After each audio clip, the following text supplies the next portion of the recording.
편안한 저녁 시간 보내고 계십니까? 뉴스와이드 이상훈입니다. 트럼프의 대선 승리 뒤 가상화폐인 비트코인과 미국 주식시장이 연일 신고가를 기록하고 있습니다. 반면에 국내 증시는 오늘도 하락하는 등 부진한 모습인데요. 상반된 모습인 자산시장의 상황, 오늘 자세히 분석해 보겠습니다. 자, 그리고 요즘 한동훈 국민의힘 대표가 연일 이재명 민주당 대표에 대한 공세 수위를 높이고 있습니다. 이런 가운데 1심 선고를 앞둔 이재명 대표, 여론전에 집중하는 모습입니다. 자, 이런 주제들과 함께 저는 1분 뒤에 돌아오겠습니다.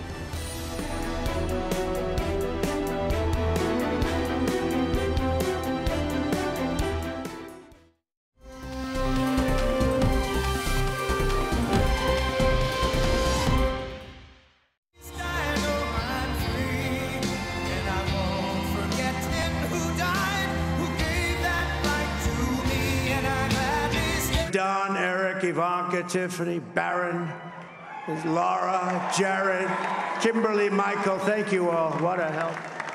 What a great. Susie, come Susie, come here. Susie likes to stay sort of in the back, let me tell you. Susie likes to stay in the background. She's not in the background. Come here, say something. 자, 요즘 트럼프 당선인의 모습, 승리 선언 뒤 그 직전의 모습이었죠. 직후의 모습이었죠. 그리고 그 뒤에 여러 가지 모습 보면요. 특정 인물들이 지금 하나, 둘 보이고 있습니다. 이 얘기도 오늘 좀 전해드릴 텐데요. 그에 앞서서는요. 트럼프 당선 이후 전 세계 자산 시장에 어떤 변화가 좀 나타나고 있는 것 같아요. 가격이 폭등하는 상황들이 곳곳에 좀 있습니다. 그 얘기 좀 해볼 텐데요. 우선 가상화폐, 그중에서도 비트코인 얘기인데요. 요즘에 이 뉴스를 보시면 비트코인이 어쩌다, 비트코인이 올라간다. 너무 많은 뉴스가 나오고 있죠. 그런데요, 앞서서 트럼프 당선인 후보 시절에 비트코인에 대해서 대단히 강조를 했습니다. 그 얘기 좀 들어보겠습니다.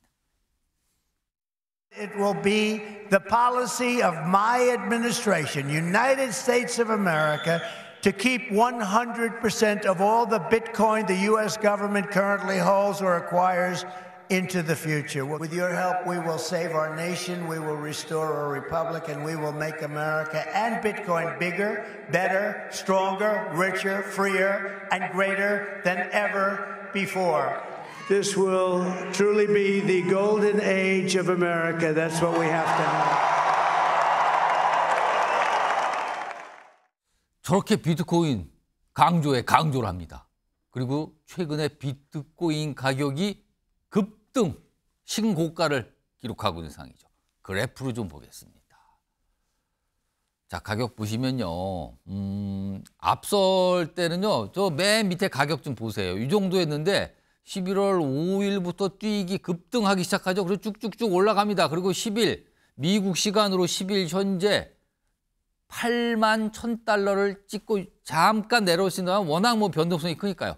8만 달러를 넘어선 겁니다. 8만 달러. 우리 돈 환율로 계산해서 따져보면요. 우리 돈으로 1억 1,300만 원에 달합니다. 비트코인 하나의 가격이요.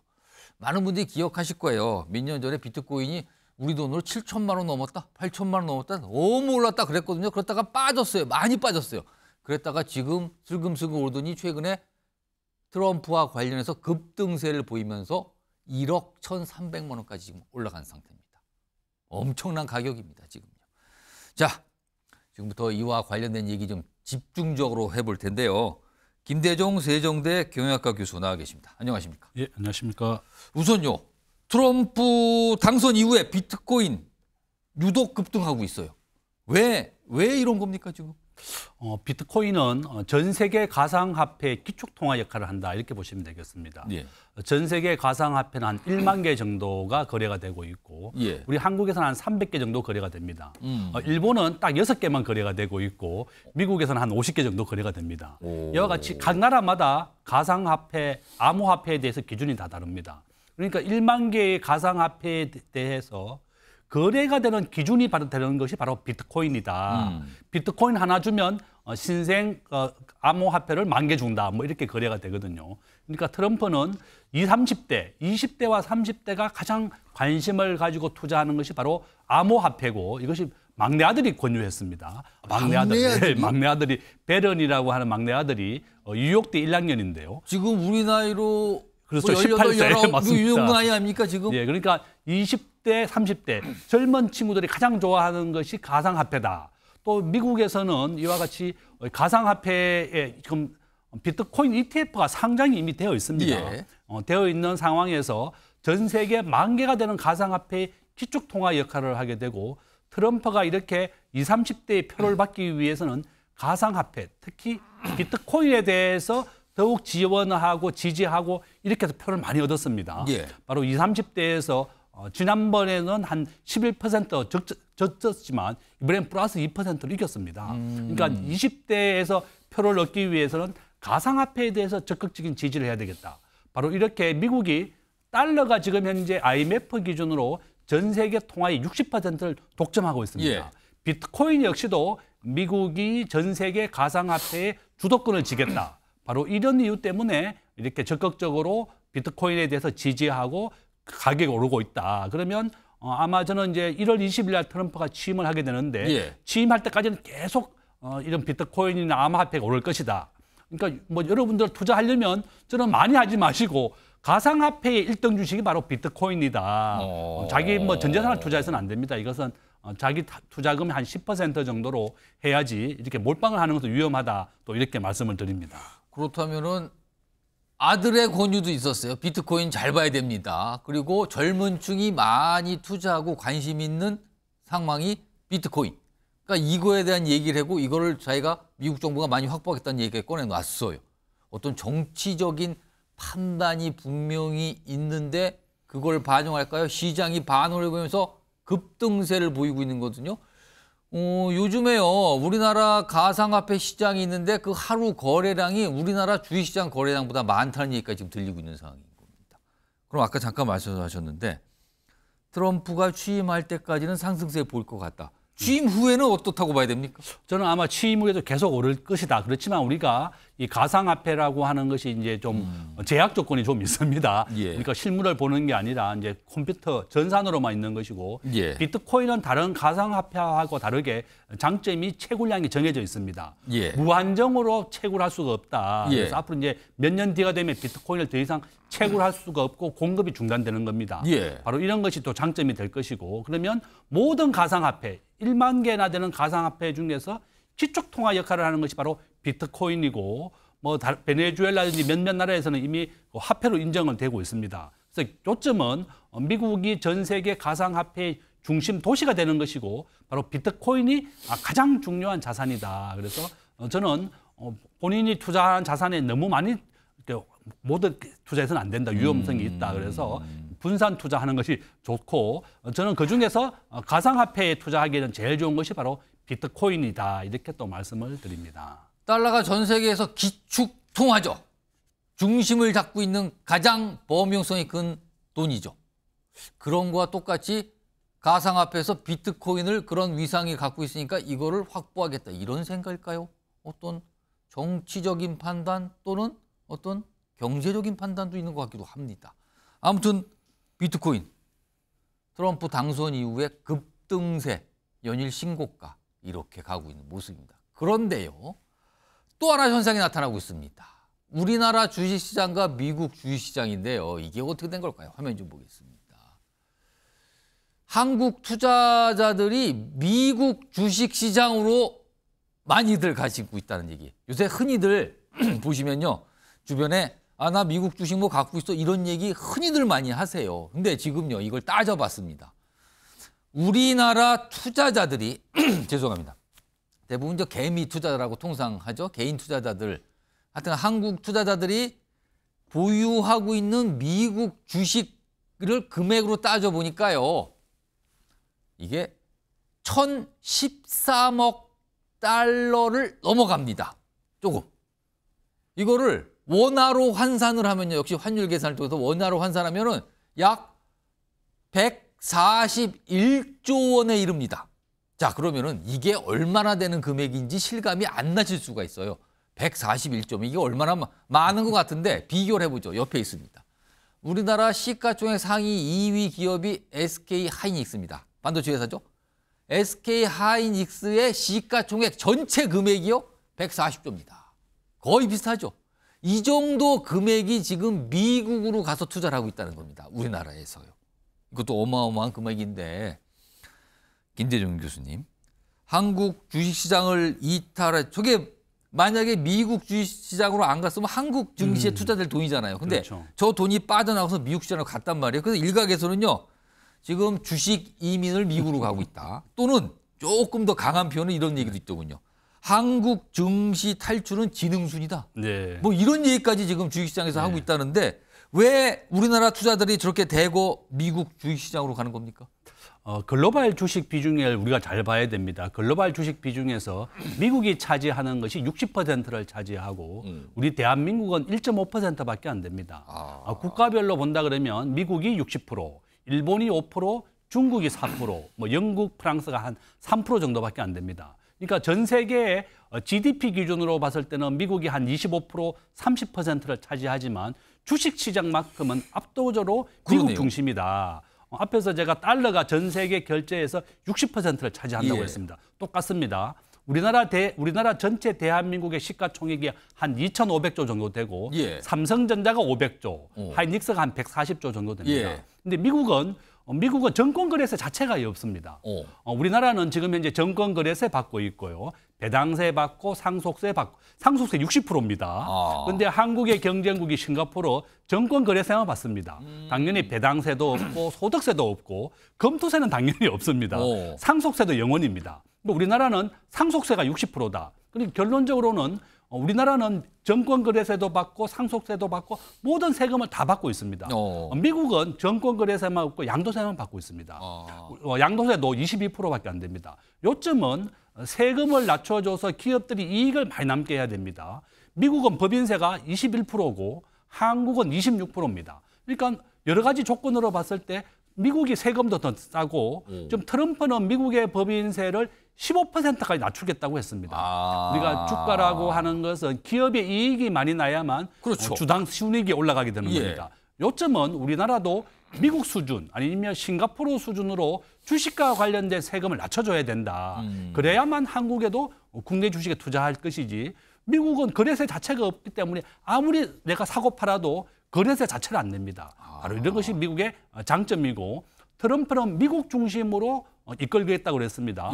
미국 기업에 대해서 우대하고 미국의 공장을 옮기지 않으면 계속 관세를 한국은 10%, 미국은 60%까지 부과하겠다고. 중국은 그렇다 그러면 미국 중심으로 우리가 옮길 수밖에 없다. 이렇게 볼 수 있습니다. 사실 우리나라 주식시장 얘기하면 이른바 이제 코리아 디스카운트, 이른바 북한 때문에 안보적인 위험 때문에 약간 할인을 받는다. 제값을 제대로 못 받고 있다. 약간 이런 얘기 나오는데 그거에 대해서 국내 여러 가지 세금과 관련된 상황, 제도와 관련된 상황 이런 것도 조금 발목을 잡고 있는 거 아니냐 이런 상황이군요.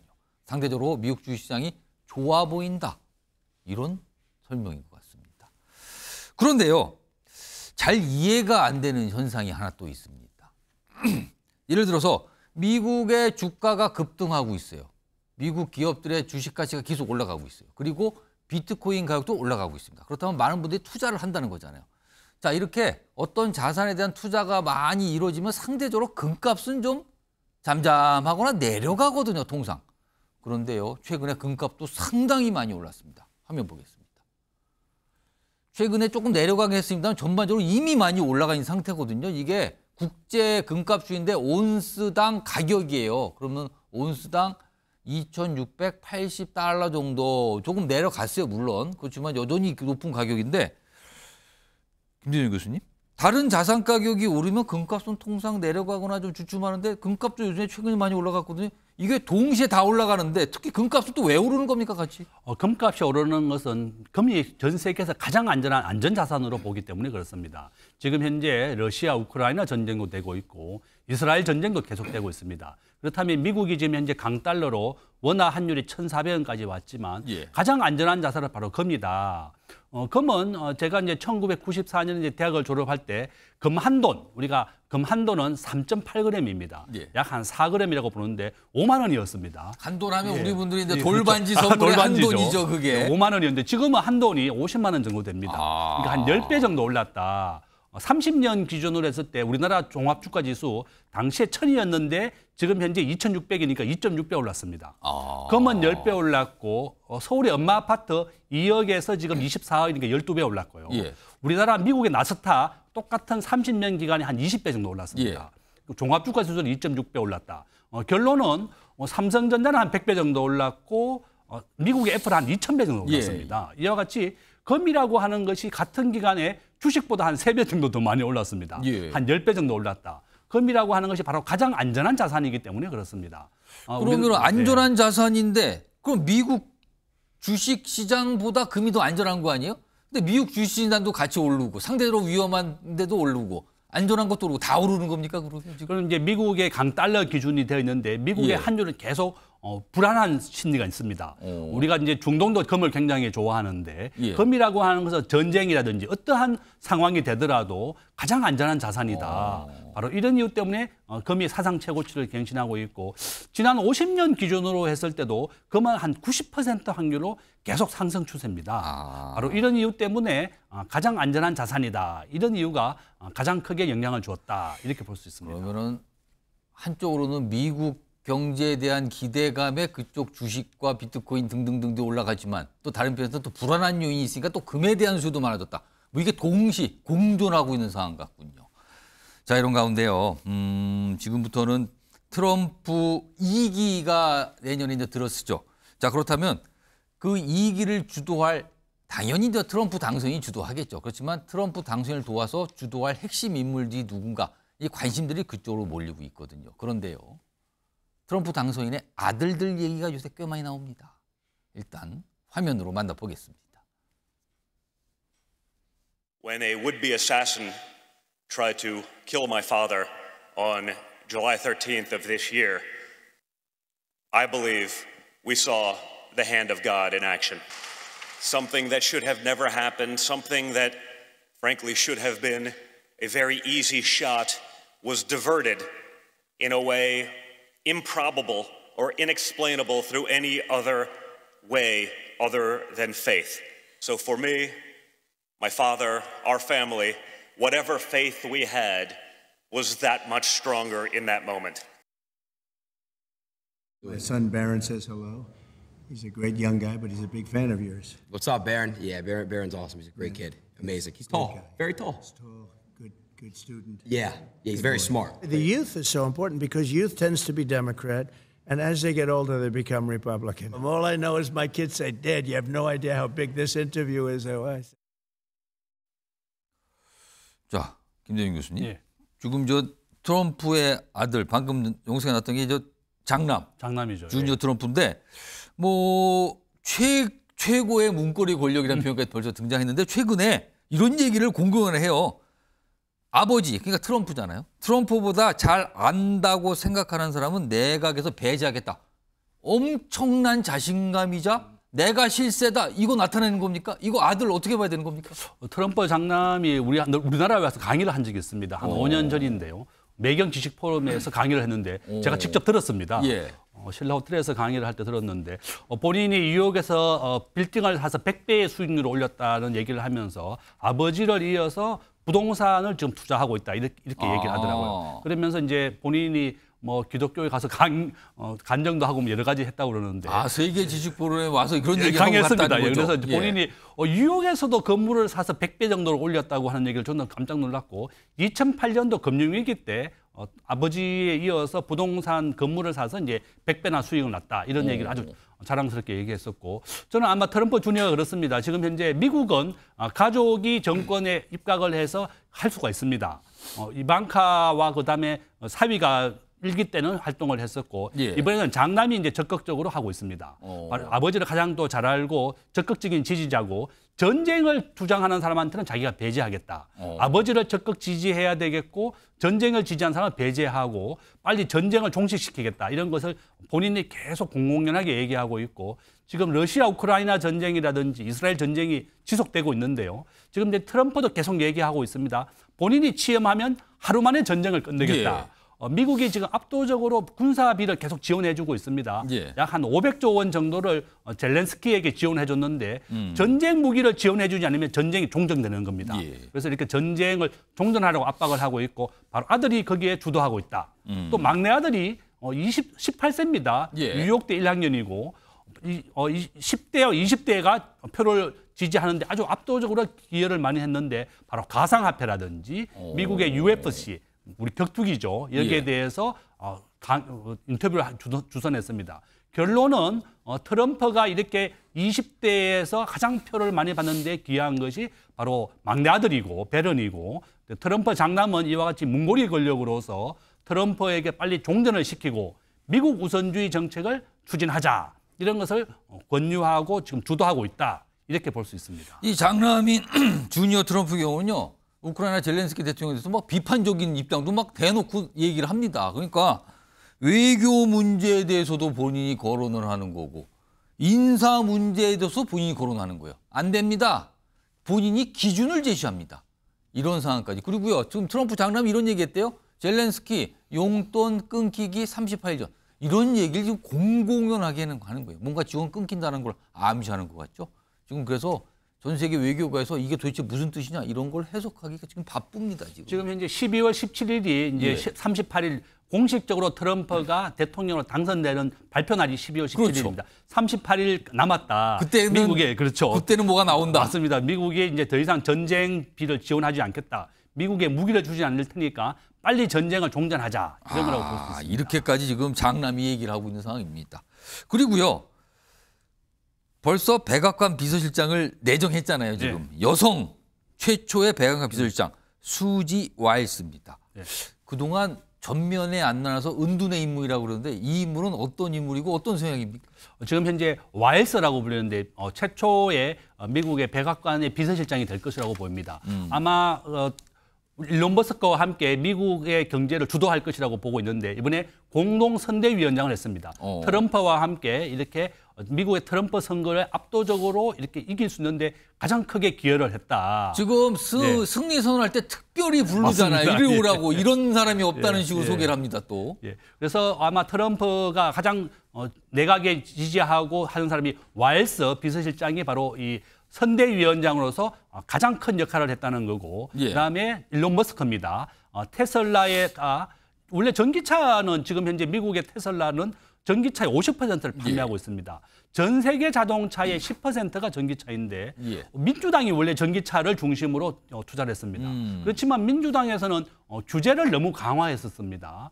스페이스 X가 쏘는 위성 로켓이 태평양에 떨어졌을 때 돌고래에게 얼마나 영향을 주었는지를 보고해라. 도저히 일론 머스크는 이해할 수가 없었고 또 트럼프는 미국의 법인세를 15%로 낮추어서 기업하기 좋은 나라로 만들겠다. 예. 미국이 전 세계에서 다시 위대한 나라로 만들겠다는 그런 주장이 머스크에게 아주 관통이 됐습니다. 머스크가 2천억을 트럼프에게 지원을 하게 예. 되면서 아주 1등 공신이다. 그래서 와일스와 이렇게 일론 머스크가 트럼프 당선되는데 가장 큰 기여를 했다. 이렇게 볼 수 있습니다. 그러니까 트럼프 당선인이 젤렌스키 우크라이나 대통령하고 전화 통화를 하는데 그 자리에 일론 머스크가 같이 배석을 했대요. 그러니까 굉장히 중요한 얘기를 하는데 거치 있었다는 거예요. 그렇다는 뭐냐면 의견을 참고하겠다는 뜻이잖아요. 이거는요. 이런 모습까지 보여주고 있습니다. 지금 트럼프 2기 행정부의 과연 핵심들이 누군가 서서히 모습이 지금 나타나고 있습니다. 가족들하고 사진 찍는데 저기도 등장합니다. 일론 머스크는요. 본인의 아들을 데리고요. 저런 모습까지 있었습니다. 우리로서는 이해가 될 듯 안 될 듯 약간 그런 상황인데 현실입니다. 이렇게 가고 있습니다. 이런 가운데요. 전 세계 각국이 트럼프 당선인과 접촉을 하기 위해 이제 시작을 했어요. 전화통화도 하고 만나는 날짜를 잡고 있는 것 같기도 하고 그런데요. 트럼프 당선인 골프 광입니다. 과거에 일본 아베 총리, 트럼프 당시 대통령을 위해서 골프도 배우고 골프채 선물도 하고 그랬거든요. 그 당시의 모습 좀 다시 한번 확인해 보겠습니다.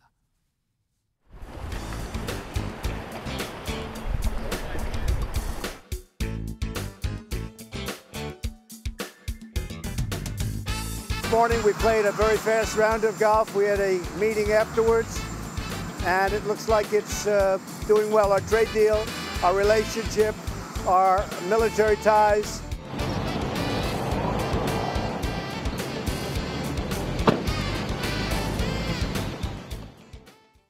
미국의 여야 그 양당 상하 의원들하고도 많이 이제 관계를 맺었는데요.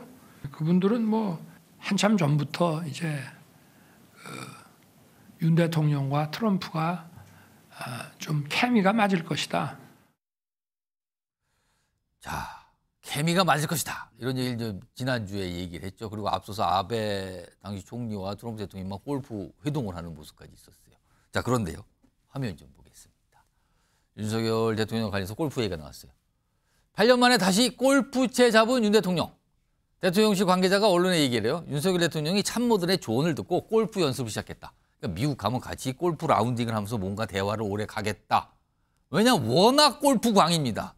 트럼프 당선인이. 요거죠. 자, 김대중 교수님. 어떻게 좀 평가하십니까? 윤석열 대통령이 다시 골프 잡아서 연습을 시작했다는 얘기가 나왔어요, 지금요. 저는 아주 필요하다고 봅니다. 지금 트럼프는 미국의 12개의 골프장을 가지고 있습니다.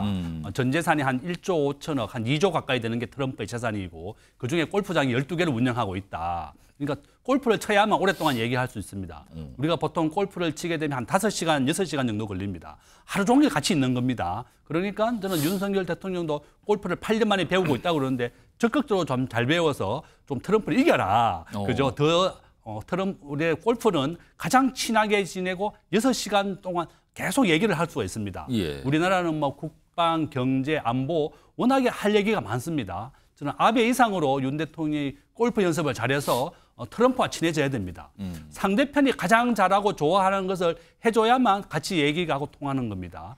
지금 일본의 총리는 골프를 못 친다 그래요. 윤 대통령은 한 8년 만에 골프를 배우고 있지만. 과거에는 했는데 안 해서 이제 다시 연습을 한다는 거잖아요, 예, 지금. 그래서 저는 적극적으로 골프를 많이 배워가서 트럼프와 비슷하게 정도로 타수를 올릴 수 있을 정도로 연습을 해서 많은 얘기를 나눠라. 그래야만 우리나라 국방이나 경제에 대해서도 크게 영향을 줄 것이고 저는 아주 필요하다. 저는 그렇게 봅니다. 저렇게 국가 정상들끼리 뭐 골프 같은 운동을 할 때 이기는 게 득입니까? 좀 져주는 게 득입니까? 이걸 어떻게 봐야 됩니까? 저는 뭐 져줘야 되겠죠. 이기는 것보다는 좀 져주고 또 트럼프가 기분 좋게 해줘야 되니까. 아마 윤 대통령이 지금 뭐 배운다 그러면 8년 만에 배우기 때문에 이기기는 쉽지 않을 것이고 타수를 좀 줄여서라도 좀 비슷하게 좀 져주는 것도 좋다. 이렇게 말씀드립니다. 알겠습니다. 오늘 김대중 교수님 모시고 자산시장 얘기부터 트럼프 당선 주변의 인물, 윤석열 대통령의 골프 연습까지 쭉 짚어봤습니다. 고맙습니다.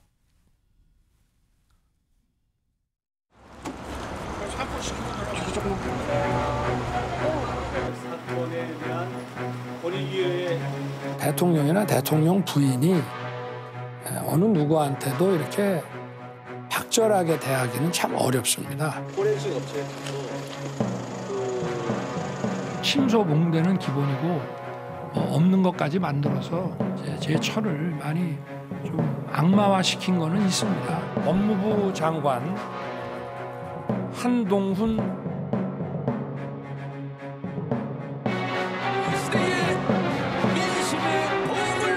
응급실이나 수술실의 상황이 저는 심각하다고 판단하는 것이고 김건희 여사는 즉시 대외 활동을 중단해야 합니다. 언론에서도 좀 자꾸 갈등을 부추기는 거 아닙니까?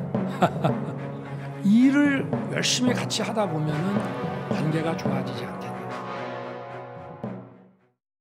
자, 이제 윤석열 대통령의 임기가 반환점을 지나가고 있습니다. 어제로서 딱 중간에 왔거든요. 그리고 오늘이니까 하루 넘어가게 되는 거죠.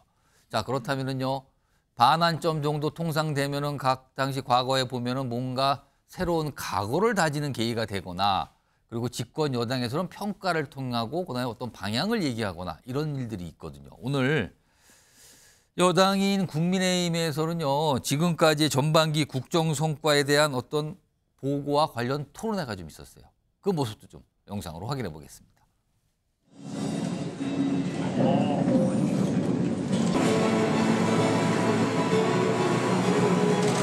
한일 관계를 과감하게 정상화함으로써 지난 정부 동안 뒤틀려있던 한미 관계가 복원되고 그것이 한미일 공조로 이어졌습니다. 저는 대단한 성과였다고 생각합니다. 대통령께서도 지난 담화에서 변화와 쇄신을 말씀하셨습니다. 우리가 집권 여당으로서 당당하게 변화와 쇄신을 얘기하고 그걸 실천합시다. 대통령께서 강조하시듯 개혁과제 추진이 바로 민생입니다. 가야 할 길이 멀지만 당 정의 혼연일체로 밀고 나간다면 가능하다고 생각합니다. 자, 임기 반환점 지금 지나가고 있지만 윤석열 대통령의 지지율 상황은 그렇게 여의치가 않습니다. 어떻게 보면 일각에서는 이쯤 되면 지지율 상으로는 위기 아니냐, 뭔가 조치가 필요한 거 아니냐. 사실 지난주에 있었던 윤석열 대통령의 대국민 담화 그리고 기자회견에서도 이와 관련된 얘기가 꽤 많이 나왔었죠.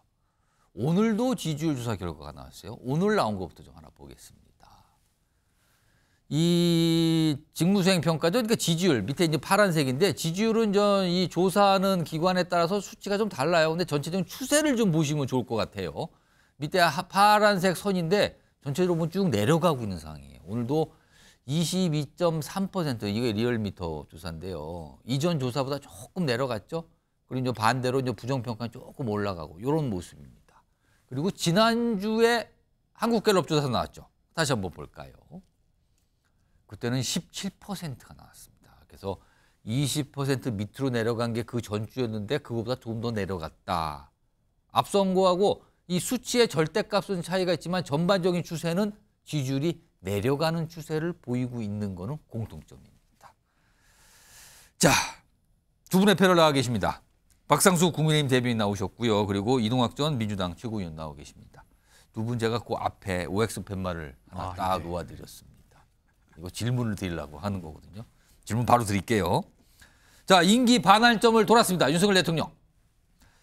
앞으로 윤석열 대통령의 지지율은 조만간 반등할 것 같다. 그러면 O를 선택하시는 거고요.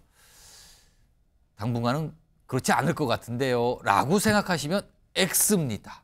두 분 질문 들으셨죠? 동시에 들어주세요. 한 분 O, 한 분 X예요. 그렇다면 한 분씩 우선 O. 자, 박상수 대변인께서는 이제 국민의힘 대변인이시니까 O를 선택하신 것 같기도 하고 아닌 것 같기도 한데 아무튼 앞으로 임기 반환점으로 윤석열 대통령 지지율은 반등할 것 같다. 어떤 근거가 있습니까? 그러니까 저는 국민의힘 대변인이라기보다 객관적으로 좀 말씀드리는 건데 왜 그러냐면 사실 그 지난주 목요일에 있었던 대통령 담화는 여러 가지 그 톤앤 매너라던가 이러한 측면에서는 국민들에게 실망감을 준 면이 분명 있습니다. 그리고 표현들이나 이런 것들도 다소 거칠었던 면도 있죠. 하지만 국민들은 말보다 행동을 봅니다. 이와 같은 말에 있어서 여러 가지 감점 요인이 있었어도 대통령실은 정말 진정으로 변화하겠다는 그 확실한 행동으로서의 모습을 보여준 게 있어요. 그러면 기자회견 뒤에 뭔가 몇 가지 행동이 나타났다. 그 뜻입니까? 대표적인 게 이제 김건희 여사 연내 활동 중단. 활동 중단. 이것은 굉장히 조금 아무도 예상하지 못한 지금 지점이죠. 순방도 동행하지 않는다는 설명까지 나왔죠?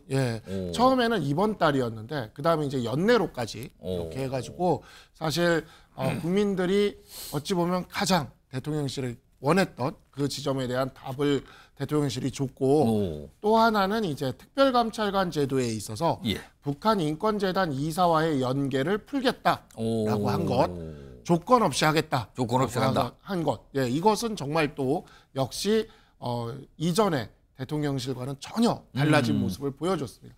마지막 한 가지로 인적 쇄신에 대한 의지를 드러냈고 실제 지금 인사검증이 진행 중이다라는 이야기까지 했어요. 그래서 사실 어찌 보면 한동훈 대표가 대통령실에 요구했던 사안들이 사실상 거의 다 수용이 됐다 해도 과언이 아닐 정도로 대통령실이 행동으로서 이러한 모습을 보여줬고 이후 한동훈 대표 역시 이 부분에 있어서 화답을 하면서 예. 당정이 하나가 되어서 가는 것에 대한 이야기를 했고 또 오늘 이제 국정 전반기를 마무리하는 이 과정에서도 예. 당정이 이렇게 흩어지지 않고 하나가 되는 모습을 보여줬습니다. 14일에 의원총회를 통해서 예. 특별감찰관 제도가 확실하게 이제 임명이 확정시되고 15일에 드디어 이재명 대표의 첫 선고가 나오죠. 1심. 예, 1심 선고. 아, 첫 번째가 있습니다. 예, 첫 번째 공직선거법 선고가 나옵니다. 이것들이 같이 또 시너지를 내기 시작을 하면 네, 이제 저점을 찍고 반등할 일만 남았다. 이렇게 생각을 합니다. 오를 조금 높게 들어주세요. 화면에 정확하게 잘 보이게. 오를 들으셨어요. 그리고 시너지. 이재명 대표의 1심 선고 결과와 함께 그게 시너지 효과를 발생할 것이다까지 분석을 해줬습니다. 자, 그럼 이번에는 반대로 임기 반환점을 둔 윤석열 대통령. 지지율 반등 아직은 아니다라고 X를 선택하셨습니다. 어떤 이유가 있습니까? 그러니까 올라갈 유인이 있어야 됩니다. 올라가려면요. 그럼 기존에 해왔던 것과 뭔가 다른 행동이 나와야죠. 예. 박상수 대변인께서 얘기하셨던 행동. 행동이 있다 그랬는데. 저희도 그 행동을 원해요. 예. 그렇지만 어떤 행동이냐가 중요하죠. 공부를 안 하던 학생이 갑자기 독서실에 가는 행동을 한다. 예. 그것만으로 점수가 오르나요? 독서실에 가서 공부를 해야 될 거 아닙니까? 그럼 지금 박상수 대변인이 말씀하신 거를 굳이 비유한다면 독서실에 가는 정도에 그쳤다. 그렇죠. 그겁니까? 가는 흉내만 지금 내는 것이고 실제로 그러면 얘기하셨던 거대로 예를 들면 김건희 여사가 연내에 활동 중단하겠다라고 하는 것이 뭐 마치 대단한 것처럼 말씀하시는데 고작 한 달 정도예요. 그러면 그게 뭐냐? 연내까지가 연말까지가 한 달여 정도밖에 안 된다. 네, 국민들이 가지고 있는 이런 반감을 상쇄시키기에는 대단히 짧은 시간이기도 하고요. 사실은 조건을 달지 않았어야죠. 네, 그 조건 없이 어쨌든 중단을 하겠다라고까지 이야기를 해야 되는 것이고 그 중단뿐만 아니라 사실은 국민들이 바랬던 것은 만인이 법 앞에 평등한 것인데 왜 김건희 여사는 평등하지 않고 예외와 특혜 속에 숨어 있는 거냐. 왜 검찰은 그 김건희 여사 앞에만 가면 그 칼이 구부러진 칼이 되느냐. 이것에 대한 답을 사실은 대통령께서 하셔야 된다고 보고요. 또 하나는 인적 쇄신인데요. 인적 쇄신도 어떤 쇄신이냐가 중요하죠. 어떤 사람을 어떻게 바꾸느냐. 실제로 박상수 대변인 같이 사실은 저런 분이 국민의힘의 다수를 이룬다면 저희 야당에서는 굉장히 어려운 싸움을 해야 될 겁니다. 아, 위협적인 인물입니까? 위협적이죠. 왜냐하면 국민들의 어떤 상식에 소구하는 말씀들을 좀 많이 하시니까 그런 측면에서 보면 위협적이죠. 그런데 지금 하나도 겁이 안 나는 게 인적 쇄신하겠다 뭘 한다고 해도 대통령실에 결국 대통령의 말을 잘 듣는 사람으로 또 그게 쇄신이라고 할 수 있겠습니까? 저는 하나도 기대가 되지 않고요. 그런 측면에서 실제 행동으로 옮기지만 도대체 어떤 행동인 거냐 이것까지 봐야만 반등의 여지가 있는 것이지 그렇지 않으면 저는 반등의 여지는 없고 꼬꾸라질 일만 남았다. 두 분 요거 계속 들고 계세요. 제가 한 30여 초씩만 더 드릴게요. 시간을. 지금 이동학 전 최고위원은 독서실까지 간 건 인정하겠다. 근데 실제 공부를 해야지 아직 그 모습은 아니지 않느냐고 비유를 했는데 어떻게 보셨습니까? 박상수 대변인. 사실 이제 우리 당의 변화를 가장 크게 보여준 게 북한인권재단 이사와의 연계를 푼 거예요. 왜 그러냐면 북한인권재단 이사와 연계를 푸는 것 이런 것 당내에서 굉장히 정말 어찌 보면 우리 당이 추구하는 가장 큰 가치 중에 하나입니다. 이러한 가치, 북한 주민에 대한 인권, 안보 이러한 가치까지 희생해 가면서까지 국민의 눈높이에 맞추는 어떠한 액션을 취하겠다라는 그 스탠스를 보여준 거거든요. 사실 이 부분이 제가 그날 그 담화에 있었던 날 마침 천목회가 있었어요. 그래서 천목회에서 입장문을 내는데 분위기가 그렇게 썩 좋은 분위기는 아니었습니다. 그럼에도 불구하고 이게 단독 보도로 다른 매체에서 단독 보도로 나오고 나서 분위기가 이렇게 많이 바뀌었어요. 바뀌면서 야 이것이야말로 우리가 우리 당이 정부가 변하고 있다는 걸 보여주는 거다. 그러면 이런 부분에 힘을 실어야 된다. 우리가 뭐 여기에 대해서 부족했다, 뭐 지적하고 이럴 게 아니라 우리가 여기에 대해서 힘을 실어야 된다라는 입장이 이렇게 모이게 됐고 실제 천목회 회원 중에 어떤 위원장님은 그 얘기도 하셨어요. 북한인권재단 이사 문제를 그렇다고 우리가 포기해서는 안 된다. 만약에 이걸 포기한다면 우리 민족에게 죄를 짓는 거죠. 이런 얘기까지 하셨지만 그럼에도 불구하고 우리 당이 정부가 변했다라는 모습을 국민들에게 보여주기 위해서는 이 부분에 있어서 대통령실과 입장을 맞춰야 된다라는 생각에서 입장을 냈고 다음날 한동훈 대표도 그 이야기를 하셨고 추경호 원내대표가 그 다음날 14일에 의원총회를 열겠다고 했고 이런 모습들은 정말 독서실의 간 정도가 아닙니다. 만약에 민주당에게 예를 들어 어떤 거랑 비교를 할 수 있을까요? 민주당에게 민주화 운동을 했던 뭐 분들에 대한 뭐 처우나 이런 것들을 개선하기 위한 단체 이사를 선임하는 거를 포기하면서까지 그걸 좀 후순위로 미루고 다른 그 걸 후순위로 먼저 하면서까지 이렇게 국민의 눈높이에 맞는 선택을 하라고 하면 민주당도 그런 선택하기 쉽지 않을 겁니다. 알겠습니다. 이동학 전 최고위원 어떻게 들으셨어요? 뭐 사람들은 로또 당첨되게 해주세요 기도를 하지만 신께서 이렇게 얘기를 하잖아요. 제발 사고 얘기해라. 저는 그 행동까지 실제로 옮겼을 때 그런 평가할 수 있는 것이 지금은 말로만 지금 말의 성찬이기 때문에 평가할 수 있는 여지는 없다고 보고요. 특별감찰관의 경우는 사실 임기 초부터 민주당에서 계속 얘기하지 않았습니까? 지금 사실 임기 초에 했었다면 김건희 여사의 기행이라든가 이런 게 2-3건 정도로 끝났을 수도 있습니다. 특별감찰관이 실제 역할을 한다는 전제하에서요. 근데 지금 그거를 차일피일 미루다가 2년 반이 돼버렸어요. 그러다 보니까 지금 10몇 가지로 지금 김건희 여사의 어떤 막을 수 있었던 그런 사안들이 지금 늘어나게 됐죠. 근데 지금 저희가 2년 반 동안 봐왔던 모습이 검찰이 제 역할을 못하는 거였잖아요. 특별감찰관을 임명한다고 해서 그 사람이 어떤 압수수색이나 이런 것들을 할 수 있는 권한이 없는 상태에서 검찰조차도 대통령의 눈치를 이렇게 보는 상황인데 특별감찰관이라고 해서 자신의 역할을 제대로 할 수 있을 것인가. 지금 대통령의 어떤 이 권위주의라고 하는 것이 굉장히 지금 넘쳐 흘러나는 상태이기 때문에 실제로 법적 권한이 있다 하더라도 그것을 집행 못할 아주 허수아비 특별감찰관이 임명될 가능성이 굉장히 크다. 이렇게 생각하고요. 그럼 이제 임명하는 그 과정에서 과연 여당이나 대통령실에서 민주당이 추천하는 인사나 이런 것들을 정말 그냥 바로 받아들일 것인지 바로 받아들인다면 그건 인정. 그렇지만 또 이 사람 이래서 안 되고 저래서 안 되고 차일피일 또 논의를 끌어가면 이거는 오히려 더 역효과가 날 것이다. 이렇게 보죠. 알겠습니다. 두 분 내려주시고요. 오늘 대통령실에서 대통령 지금 때가 때인 만큼 이 시점에 관해서 대통령실의 어떤 계획, 방향, 각오랄까요? 이걸 짧게 좀 설명한 게 있어요. 들어보겠습니다. 임기 후반기에는 소득 및 교육 불균형 등 양극화를 타개하기 위한 전향적인 노력을 해야 한다고 말했습니다. 윤석열 정부 임기 전반기엔 민간의 자유와 창의를 최대한 보장하는 민간주도 시장 경제로 경제 체질을 전환시켜 이 경제를 정상화시키고 그 틀을 갖추는 데 주력했다면 임기 후반기에는 국민이 체감할 수 있도록 세세하게 서민의 삶을 챙기겠다는 뜻입니다. 자, 민생, 서민 챙기겠다 이런 얘기까지 어떤 각오가 좀 나왔습니다. 그래서 전해드렸고요. 다음 주로 좀 넘어가 보죠. 키워드 있습니다. 한동훈 대표와 이재용 대표인데요. 각각 보수 결집, 우클릭, 물음표가 있어요? 모르겠습니다. 정확한 의도는 모르겠습니다만 일단 겉으로 보이는 모습은 저런 포석이 있는 거 아닌가 이렇게 짐작이 되는 상황인 겁니다. 우선 한동훈 대표 얘기 좀 해볼 텐데요. 최근에요. 한동훈 대표가 이재명 대표에 대해서 굉장히 비판적인 목소리, 다른 표현이면 굉장히 공세적인 입장을 내고 있습니다. 들어보겠습니다. 지난 주말 민주당의 지도부가 거리로 총 출동해서 이 나라의 헌정 중단을 선동했습니다. 범죄 혐의자인 이재명 세상 만들기 위해서 대한민국 헌정을 중단시키겠다는 겁니다. 민주당 그리고 이재명 대표 측의 주장이 좀 이상해서 제가 지적합니다. 실패한 위중교사다 이런 얘기를 하시던데요.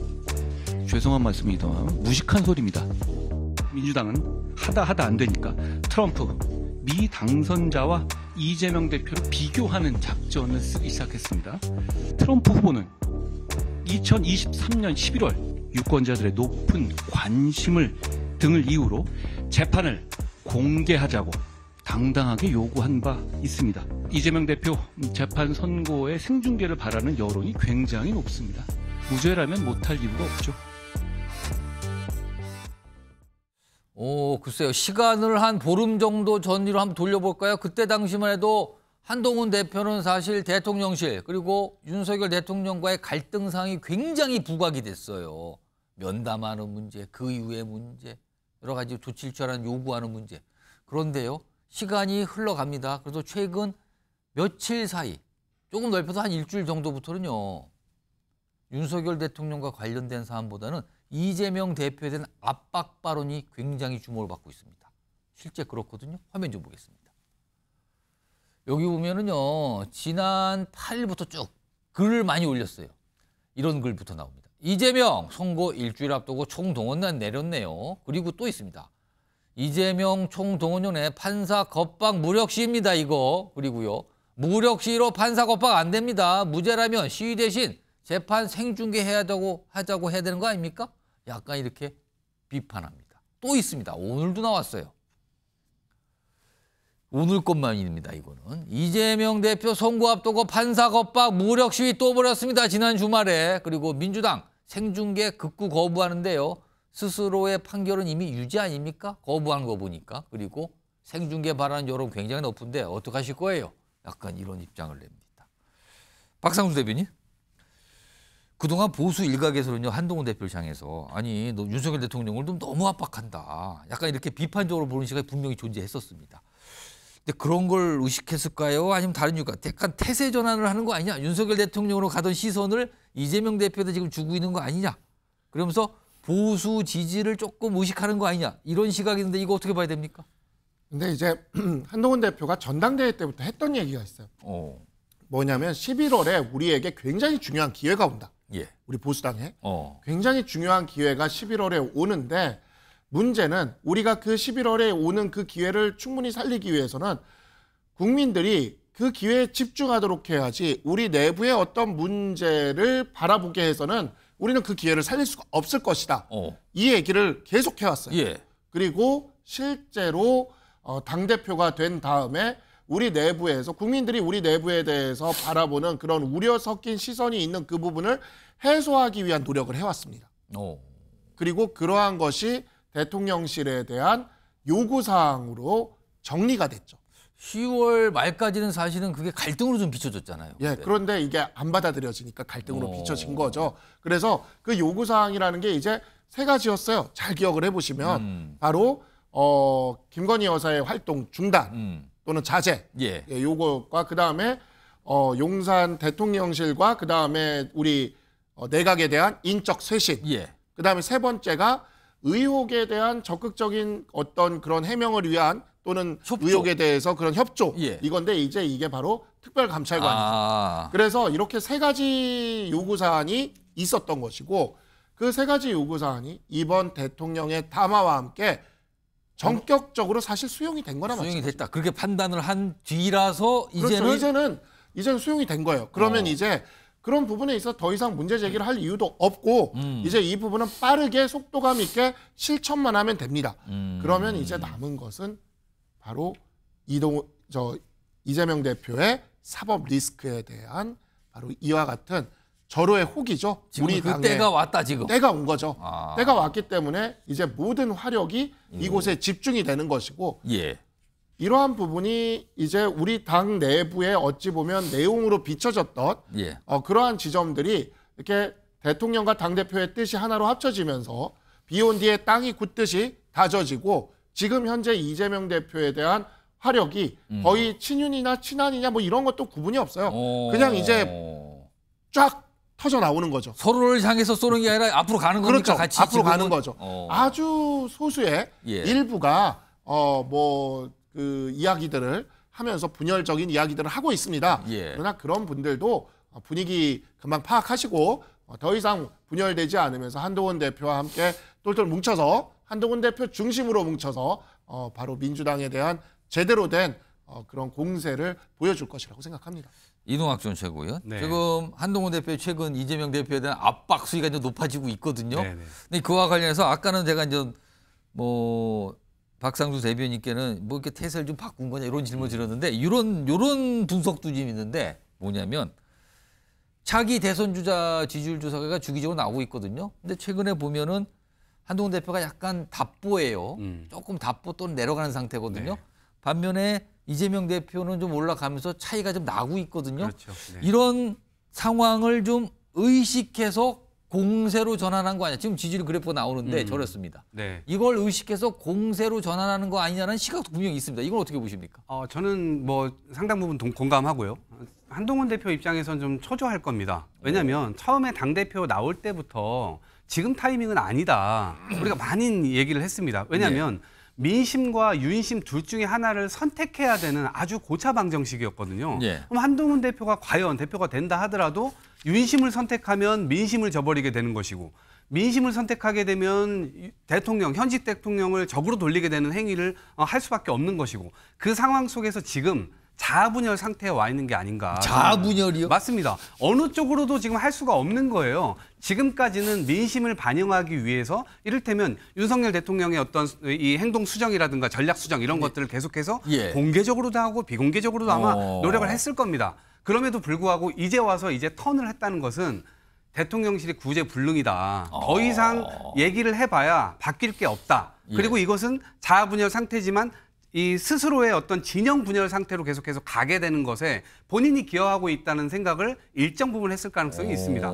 그런 측면에서 결국에는 이 국면을 지금 타개하기 위해서는 상대방의 반감을 활용해가지고 올라타는 전략을 쓴 건데 사실 국민들께서는요. 지금 집권 여당 그리고 윤석열 대통령 여기가 우리들의 삶을 제발 좀 나아지게 만들어달라는 그런 일념을 가지고 투표를 했는데 도대체 하고 있는 게 뭐냐. 김건희 여사의 5만 군데 돌아다니면서 국정의 어떤 농단 이 사례나 계속해서 이제 보여주고 있는 모습들이고 집권 여당의 당대표가 됐음에도 불구하고 그거를 이제 다시 제 어떤 정렬하지 못하는 그런 상황들이 계속 반복되다 보니까 지지율은 계속 떨어질 수밖에 없는 거죠. 근데 이제 와가지고 야당 대표를 공격한다 해서 저는 그 지점에서 과연 올라갈 것인가? 저는 그건 실기하는 것이라고 봅니다, 오히려. 그래서 그러니까, 오히려 국민들 입장에서는 헷갈릴 거예요. 야, 이것도 아니고 저것도 아니고 도대체 뭐지? 이렇게 볼 겁니다. 그러니까 이쪽은 대통령실과의 갈등 관계겠지만 최근에 몇 가지 상황을 거치면서 이게 수용이 되고 해소가 됐기 때문에 이제는 시선을 돌려서 움직이고 있는 거다라는 분석. 그러나 이동학 전 최고위원은 포기를 했기 때문에 거긴 두고 그냥 이쪽으로 가는 거다. 그리고 진영의 분열이를 일으켰다는 그런 비판도 좀 의식한 것 같다. 이렇게 분석을 전혀 다르게 두 분 주셨어요. 일단 한동훈 대표와 관련된 얘기였고요. 아까 제목에 두 명이 등장했죠. 이재명 대표 등장합니다.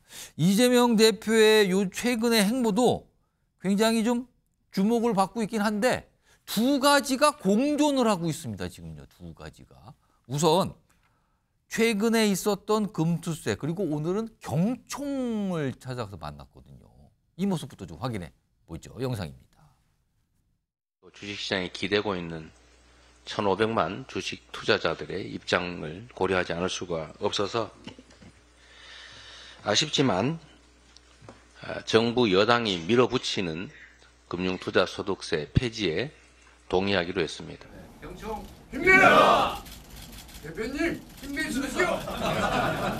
세금을 많이 깎아주면 그게 정말로 전체 개별 기업들의 이익을 늘리는데 궁극적으로 더 도움이 될까? 이 적정선을 찾아내는 것이 좀 중요한 과제라는 생각이 들고 이런 모습이 있었는데 화면을 좀 정리 좀 해보겠습니다. 두 가지 모습이 대표적이죠. 금투세. 이거 굉장한 논란이었어요. 민주당에서 반대도 참 많았거든요. 폐지하는 건데 금투세 폐지 동의합니다. 주식시장 너무 어렵잖아요. 앞서 뉴스와이드 시작하면서 주식시장 얘기했거든요. 전격적으로 합니다. 사실상 국민의힘에서 주장했던 거를 받아들인 모양새가 됐어요. 굉장히 전향적으로 동의했다. 이런 평가 나왔거든요. 이게 하나 있었고요. 오늘은 경제단체 간담회를 가진 겁니다. 성장이 곧 복지와 발전입니다. 이런 얘기까지 남깁니다. 그래서 일각에서는 이쯤 되면 이거는 중도를 넘어서 우쪽에 무슨 호소를 하려는 건가? 이렇게 보이거든요. 경제와 관련된 모습은. 그런데요. 반면에 지난 주말, 그 전의 주말도 서울에서 계속 집회를 또 참석합니다. 뭔가 정부와 여당을 압박하는 집회거든요. 그 모습도 확인해 보겠습니다. 왜 이 나라는 전쟁의 위험까지 감수해야 합니까? 전쟁을 못해서 장이 뒤집어진 것입니까? 제가 두 글자로 된 말을 차마 할 수 없어서 이렇게 말했습니다만, 우리가 함께 손을 잡고 그들을 우리 앞에 무릎 꿇게 만들어 봅시다, 여러분. 뭐 두 글자 차마 뭐 얘기 못했지만 뭐 다 아시겠죠? 약간 이런 분위기잖아요, 지금요. 화면 좀 보겠습니다. 최근 주말 동안 연속해서 집회 참석합니다. 지난 2일 집회, 저기 이재명 대표도 있고요. 그리고 지난 9일 집회 역시 참석했어요. 일단 이동학 전 최고위원. 네. 앞에서 금투세 폐지 동의, 그다음에 경제단체 간담회 만나서 여러 가지 성장에 대한 얘기한 거와 집회를 또 참석해서 정부를 압박하는 거. 일각에서는 아니 이게 동시에 나왔네요. 이게 도대체 무슨 그림입니까? 라고 갸우뚱하시는 분도 오늘 있었어요. 이거 어떻게 봐야 되는 겁니까? 그 한동훈 대표와 이재명 대표의 가장 큰 차이점이 뭔 줄 아십니까? 뭡니까? 한동훈 대표의 경우는 내부가 결집되어 있지 않다는 것입니다. 그러니까 내부 결집에 힘도 써야 되고 민심도 부응하려고 해야 되다 보니까 자아분열 상태로 갈 수밖에 없는데 이재명 대표의 경우는 똘똘 뭉쳐 있습니다. 내부가.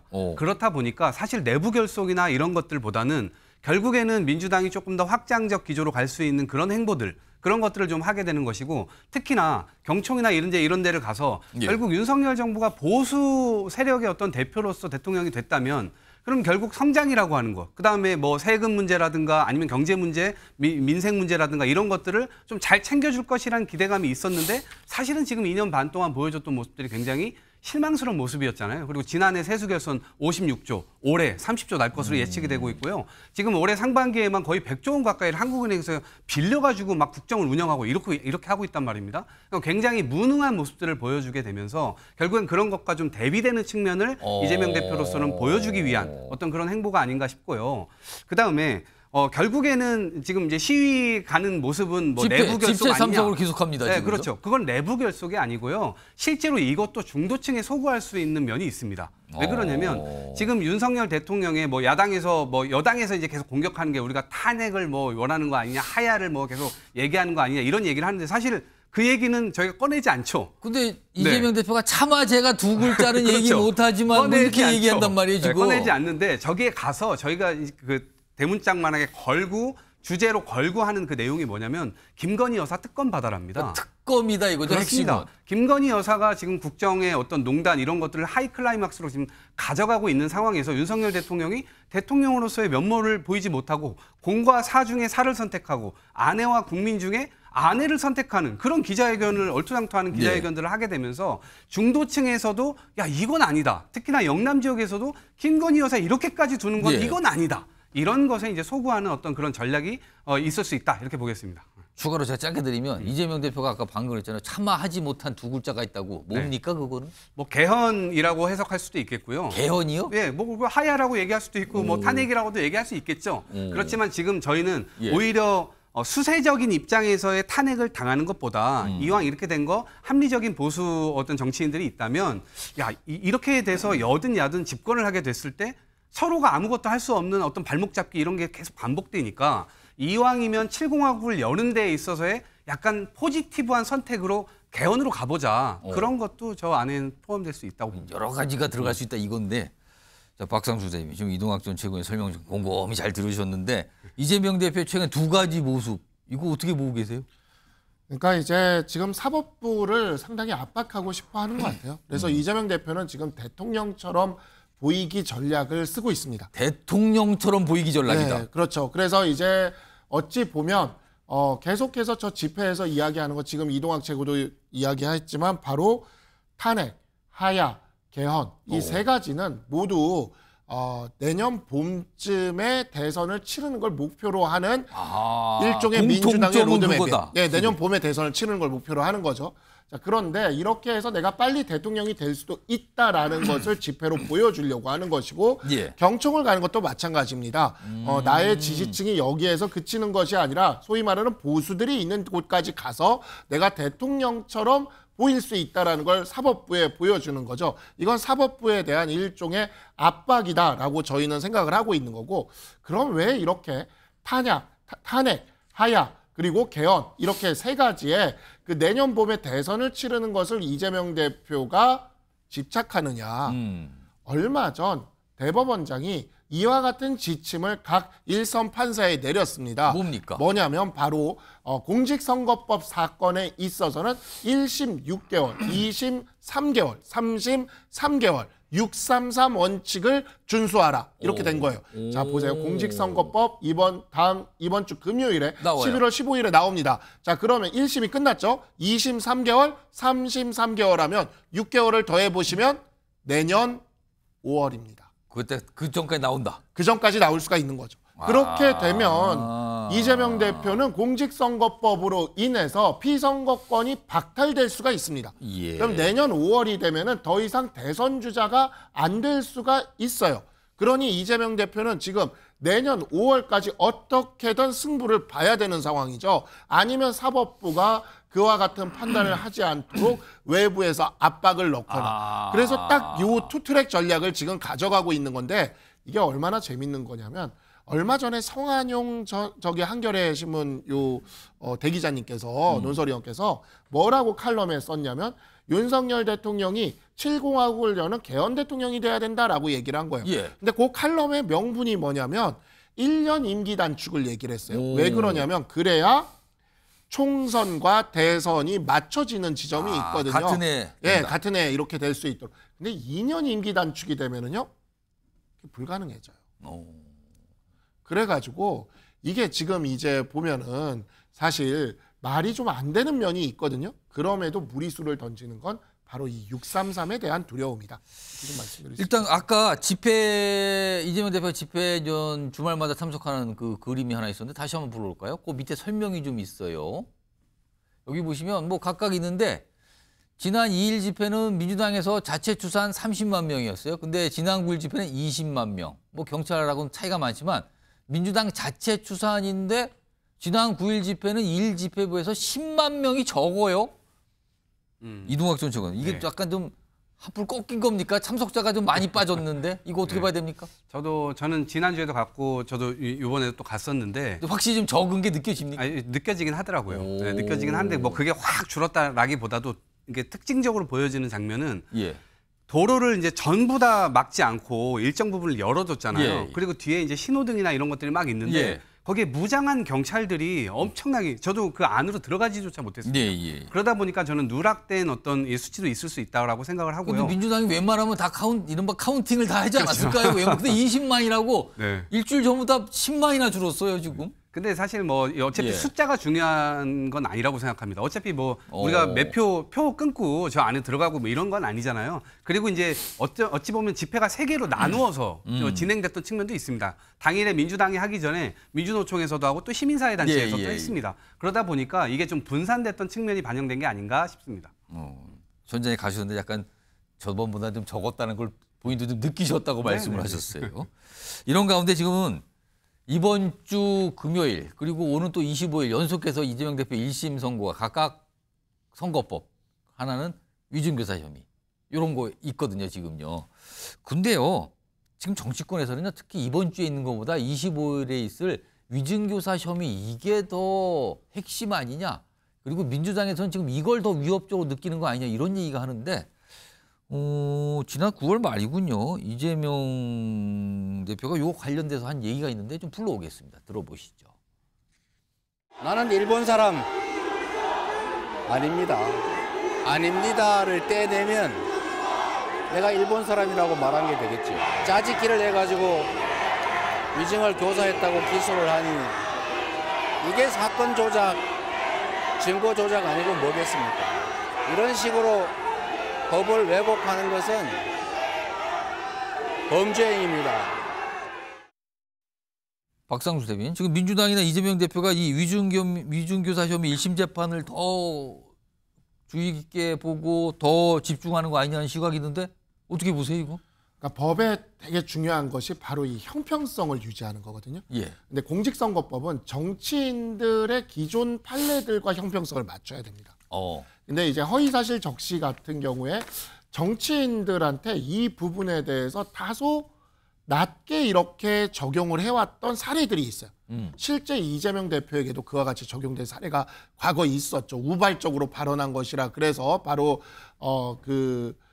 권순일 전 대법관이 주심으로 있었던 그 사건에서 그러한 사례가 있었습니다. 예. 그러다 보니까 이게 허위사실에 관련된 허위사실 적시에 관련된 기존의 정치인들에 대한 사례랑 비교했을 때 이게 당선 무효형까지 안 나오는 거 아니냐 뭐 이런 이야기들도 나오고 있는 건 거죠.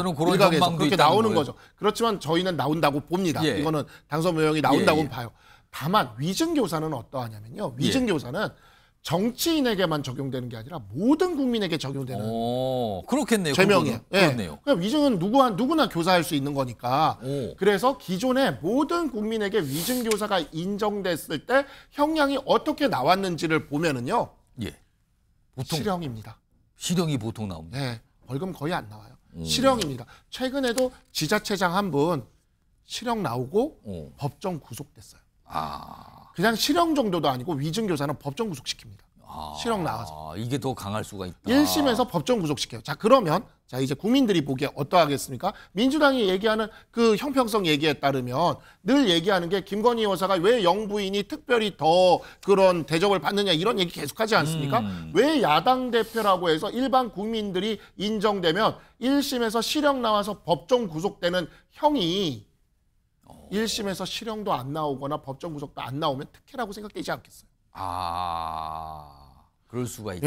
예, 위증교사는 딱 이게 정해져 있습니다. 양형기준표도 정해져 있고요. 워낙 사건들도 많고 판례도 워낙 많아요. 그래서 지금 이재명 대표가 이 부분에 특히 강조를 하고 있고 여기에 무죄라고 주장을 하고 있고 뭐 검찰이 뭘 했고 이런 얘기를 한다 이렇게 보시는 거예요? 그렇죠. 그러면? 왜냐하면 이게 유죄가 인정되면 실형을 피하기가 되게 힘들고 법정 구속을 설령 피한다 하더라도 특혜라는 소리가 바로 나올 겁니다. 그리고 이 위증교사 같은 경우에는 작년에 구속영장이 기각될 때 유창훈 부장판사마저도 위증교사에 대해서는 그것이 죄가 소명된다라고 이미 판시한 바가 있어요. 만약에 위증교사 재판에서 최종적으로 이게 징역형이 확정이 되면은 이재명 대표는 정치적으로 어떻게 되는 겁니까? 만약에 법정 구속이 되면 그 자리에서 구속되는 겁니다. 1심에서 만약에 최종까지 가서 이게 징역형이 확정이 되면 그러면은 더 이상은 그 피선거권이 박탈되기 때문에 다음 대선에 출마할 수가 없게 되는 거죠. 그것도 이제 뭐 금고 이상 뭐 나오니까 금고 이상이면은 그렇게 됩니다. 역시 그것도 출마에 문제가 발생하는. 네. 그래서 이 부분이 굉장히 지금 이재명 대표 측에서는 가장 걱정되는 부분일 것이고 유죄가 인정됐는데 실형이 안 나오거나 법정 구속이 안 되거나 둘 중 하나만 되더라도 이거는 야당 대표에게 특혜 줬다는 이야기를 무조건 들을 수밖에 없는 사안이 됩니다. 알겠습니다. 아무튼 지금 이달 이재명 대표의 사법 리스크 1심 재판 선고 결과가 지금 2건이 기다리고 있는 거예요. 정치권뿐만 아니라 뭐 다른 분야에서 다 촉각을 세우고 보고 있죠. 과연 어떤 판단이 나올 것인가 이겁니다. 지금. 그리고 생중계 여부도 아직은 미정이에요. 아직 뭐 결론이 안 나오고 있는 것 같습니다. 그것도 기다려봐야 됩니다. 자, 다음 주제로 넘어가 보죠. 여기에도 요즘에 논란이 됐던 인물이 등장을 합니다. 보겠습니다. 명태균 씨인데요. 기억이 안 납니다. 최근에 연속해서 뭐 검찰 조사 받았거든요. 근데 이제 끝나고 나와서 조사받고 나와서 뭐 질문을 받는데 기억이 안 난다는 얘기를 했어요. 그런데요. 최근에 명태균 씨 녹취록이 뭐 민주당도 공개를 하고 다른 경로에서는 많이 공개되고 있는데 최근에 이런 내용이 좀 있네요. 여기에 보면은 무슨 뭐 녹취 관련된 얘기도 있고요. 뭐 어떤 인물 얘기도 좀 나옵니다. 일단 내용 좀 들어보겠습니다. 건진법사가 공천 줬다더라. 내 쫓아내려고. 공천 줬는데 나한테 어떻게 할 수가 없으니까 건진법사 공천 줬대. 내가 여사하고 대통령 녹음 없어서 어찌 뻔했노. 뭐 이런 얘기를 했어. 이런 얘기를. 뭐 녹음이 없었으면 어쩔 뻔했어. 그러니까 뭐 녹음이 더 있다는 것 같기도 하고. 이렇게 이 정도까지 녹취한 게 나왔거든요. 그런데 최근에 검찰 조사 받고는요. 다르게 얘기합니다. 들어보시죠. 대선 기간 때 쓴 휴대전화에 윤 대통령 녹취 없었습니까? 그거 잘 기억이 안 나요. 제가 그거 뭐 지금 벌써 시간이 얼마나 지났는데. 대통령도 사적인 대화가 있는 거고 여사님도 사적인 대화가 있는 겁니다. 그러면 주변 사람들한테 물어보는 거 아닙니까? 저는 대한민국 국민이 아니에요. 강혜경 씨라는 사람한테 제가 좀 너스레 떨고 좀 오버하고 그 다음에 격려 차원에서 한 얘기를 그것을 꼭 사실화시켜서 얘기합니다. 제가 그렇게 힘 있는 사람이면 아니 그 저한테 지금 여기 이제 해명을 다 하고 증거자료 다 내고 왔는데 아니 말만 하면 다 안 쳤지 왜 못 안 쳤어요? 좀 어리둥절하네요. 녹취 내용하고 지금 검찰 수사 받고 기자들 앞에 설명한 내용이 이게 좀 달라요, 뭐가. 이런 가운데 지금 검찰 수사 중인데 구속영장 청구했다는 얘기가 좀 나오고 있네요. 잠깐 아래 하단으로 나가 있습니다. 검찰이 공천 개입 의혹 명태균 그리고 김영선 두 인물에 대해서 구속영장을 청구했다. 이 소식도 지금 방금 들어와 있습니다. 박상수 대변인, 공개된 녹취와 조사받고 나와서 한 얘기. 이거 배치되는 거 아닙니까? 지금 얘기들이. 이거 어떻게 된 겁니까 도대체? 모든 내용은 결국 수사를 해봐야 그에 대한 좀 어느 정도의 내용들이 이제 우리가 구체화될 수 있을 거라고 생각은 하지만 최소한 구속영장은 인용될 것 같습니다. 왜 그러냐면 구속영장이 인용되는 요건이라는 게 있는데요. 예. 그 요건이라는 게 혐의를 부인하면서 도주의 우려가 있거나 그다음에 증거인멸의 우려가 있어야 됩니다. 그런데 지금 이제 보면 명백한 증거가 지금 녹취라는 게 있는 상태에서 혐의를 부인하면서 그에 대해서 기억이 안 난다고 과거에 보면은 또 휴대폰 또 다 불태워버린다고 얘기도 했었어요. 근데 그거 아닌 것 같단 말이에요 또? 그러니까 그런 말을 근데 했었던 녹취가 나왔지 않습니까? 그러면 이게 증거인멸의 우려가 충분히 인정될 만한 소지가 있는 거죠.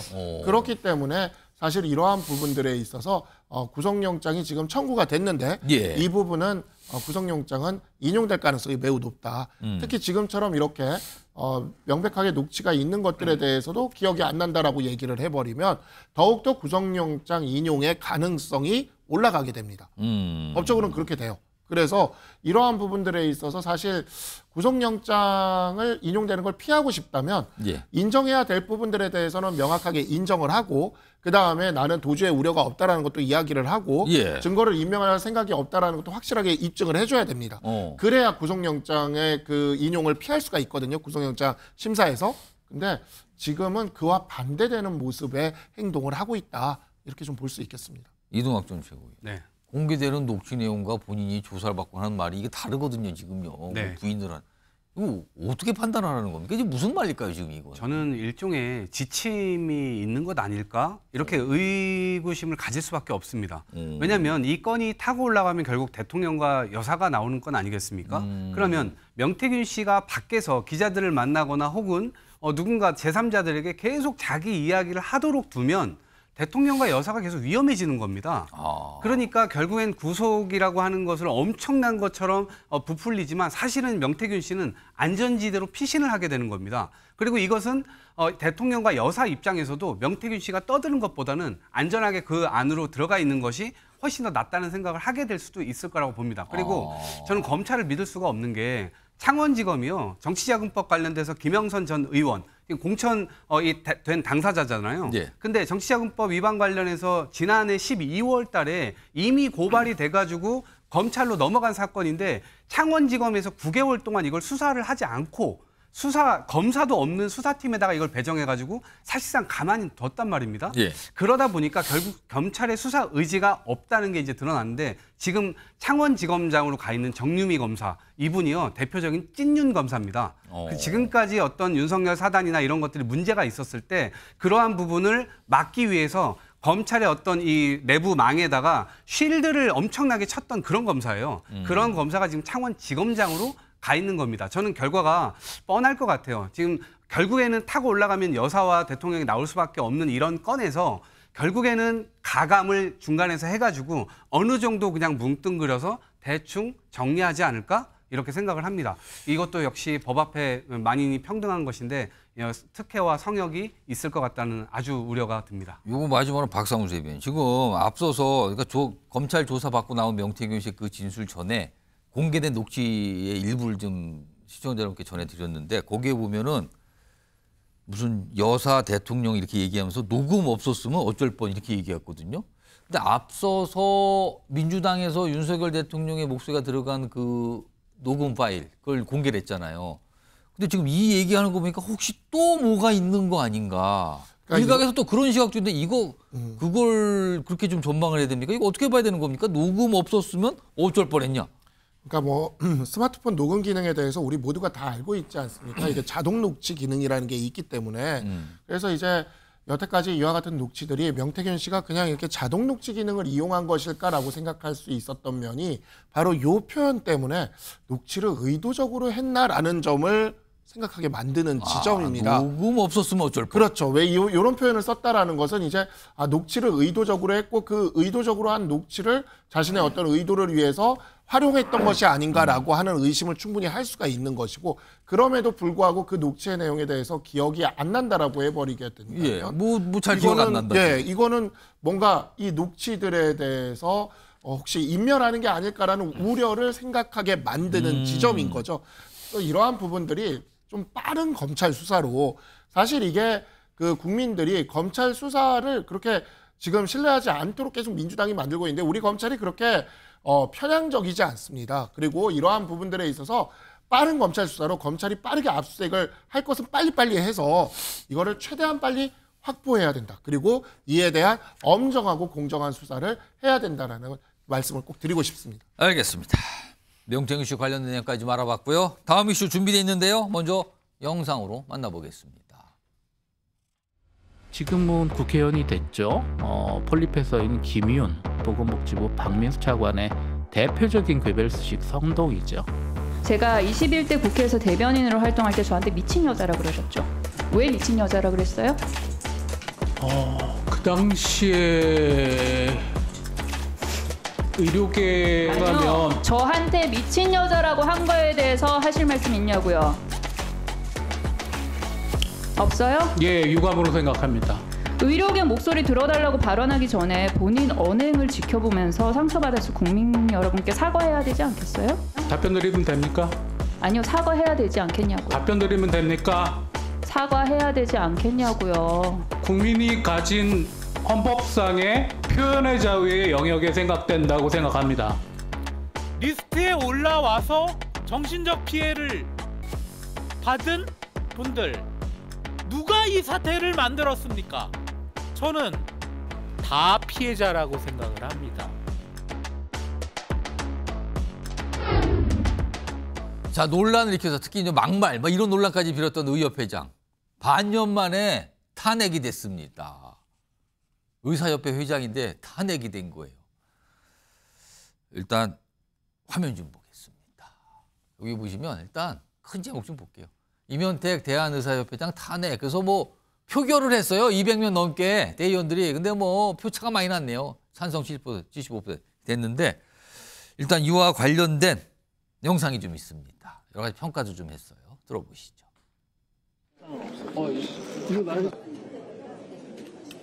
아니요. 지금 끌고 오는 건 안 돼. 왜냐면 대한의사협회장 불신임 건은 가결이 되었습니다. 될 수 있는 한 그 기간을 당겨가지고 한 달 정도를 예상하고 있습니다. 사필 규정이라고 생각하고요. 앞으로 어떻게 할지는 또 논의해 보겠습니다. 자, 지금 요건데 지금 이경규 변호사 나오셨는데요. 이게 어떻게 진행돼서 어떤 상황이 된 건지 설명 좀 해주시죠. 네, 임시 대의원 총회에서 이제 불신이 많이 이제 상정이 됐었고요. 그래서 이게 246명이 임시 대의원인데 이 중에 224명이 출석을 해서 지금 170명이 찬성을 했다. 그래서 지금 찬성이 보면 170표가 되어 있거든요. 압도적인데요? 예, 그렇습니다. 그래서 이제 대의원 3분의 2 이상 출석, 그 다음에 이제 출석한 3분의 2 이상이 이제 찬성을 했을 때 그때 이게 어쨌든 이제 가결이 되는데 그 정족수를 충족을 시켜가지고 이게 불신안이 통과가 됐고 그래서 탄핵이 됐다라고 이해를 하시면 될 것 같습니다. 그동안 굉장한 강경 목소리를 냈잖아요. 근데 이게 글쎄요, 이 협회 회원인 의사들한테는 오히려 부담이 됐고 뭐 좋을 게 없다 이렇게 판단이 된 겁니까? 그러면은 이거 어떻게 봐야 되는 겁니까? 근데 이제 그 동안에 좀 어쨌든 이제 의사협회의 대표였는데 그게 이제 뭔가 이제 대표로서의 발언을 하는 부분들이 뭔가 조금 어쨌든 좀 이게 뭐 본인들을 대표하는 그런 입장을 제대로 이제 반영하고 있는지 맞나 이런 부분들이 논란이 됐고요. 무엇보다 지금 이제 의정 갈등에 있어가지고 전공의와 의대생을 대표 이런 부분들에 대해서도 이제 어쨌든 의사를 이제 좀 반영을 해서 이제 진행을 했어야 되는데 그런 부분들이 오히려 이제 본인이 먼저 나서서 이제 해결을 하려고 하는 그런 모습들이 있다 보니까 좀 이런 부분들에 대한 목소리도 반영을 하는 게 조금 뭔가 이제 적절치 않았다. 그런 부분들이 많이 좀 문제가 제기가 되었어가지고 그래서 이런 부분들에 대해서 이제 불신이 많이 상정이 됐고 이제 처리가 된 것입니다. 지금 방금 전에 이 이제 탄핵된 이면택 전입니다. 전 의협회장. 굉장히 거친 말 쏟았는데 방금 화면에 또 다시 한번 불러오죠. 대표적인 것들만 나와 있어요. 후진국 의사 수입해오라. 아, 이거 그때요. 특정 국가에서 의사 공부하고 있는 사람을 뭐 후진국 의사 이렇게 해서 발칵했죠. 그리고 대법관에 대한 회유가 있었을 것. 뭐 이런 얘기까지. 근데 이 여자 제정신인가? 아, 정신분열증 환자 같은 X 소리. 이거 분명히 약간 험한 소리겠죠, 지금. 이런 얘기들을 많이 했어요. 이게 지금 이경규 변호사께 하나 더 드리면 저렇게 굉장히 논란이 되는 발언 그리고 강경 목소리를 냈는데 이제 퇴진이 됐어요. 본인 의사는 다르게. 근데 사실은 지금 정부와 의사협회가 소통하고 뭔가 협상도 되는 이런 상황인데 일단 임현택 회장의 퇴진이 약간 계기가 된다고 볼 수 있을까요? 이거 어떻게 좀 판단될까요?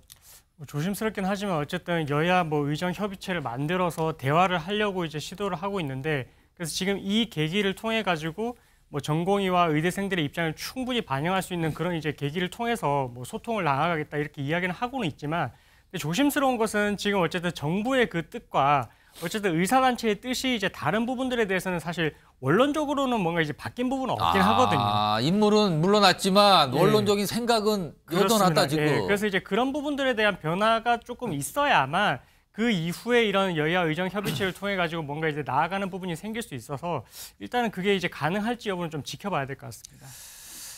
논란이 됐던 인물은 물러났지만 여전히 의견이 상당히 다른 건 유지된 상태 이거거든요. 이런 가운데 오늘요 여야 의정 협의체 첫 회의가 오늘 열렸습니다. 일단 그 모습 좀 확인해 보시죠. 부터 여야 의정 협의체 1차 회의를 시작하겠습니다. 여야 의정 협의체의 목표는 국민의 건강이고 방법은 소통과 대화입니다. 다만 아직 여야 의정 협의체에 야당이 민주당이 참여하지 않고 있는데요. 여기 모인 우리 모두는 민주당의 참여를 기다리고 언제든지 환영한다는 말씀을 드립니다. 이게 첫 회의를 열었는데 일단 반쪽 아니냐? 왜 그런가 하면요. 기대를 했었는데 참여를 안 한 쪽들이 좀 있었거든요. 화면에 있습니다. 여야 의정 협의체입니다. 그런데 오늘 출범했어요. 그리고 12월 말까지 성과를 내는 걸 목표로 주 2회 열심히 회의를 하자 이건데 일단 여기 보시면 민주당이 불참했어요. 야당. 그리고 전공의 단체. 사실은 지금 여러 가지 병원 상황이 어려워진 거에는 전공의들이 지금 이탈했기 때문인데 이 중요한 위치에 있는 전공의들 단체가 불참을 해요. 일단 민주당인데 이동학 전 민주당 최고위원. 네. 민주당은 왜 참여를 안 한 겁니까? 아니요, 글쎄요. 지금 예를 들어서 설명드리면 지금 한동훈 대표께서 지금 김치찌개를 끓이는데 예. 김치찌개에는 김치도 들어가고 두부도 들어가고 파도 들어가고 양파도 들어가고 고춧가루도 들어가고 다 들어가죠. 예. 근데 지금 김치찌개 끓이는데 김치가 빠진 겁니다.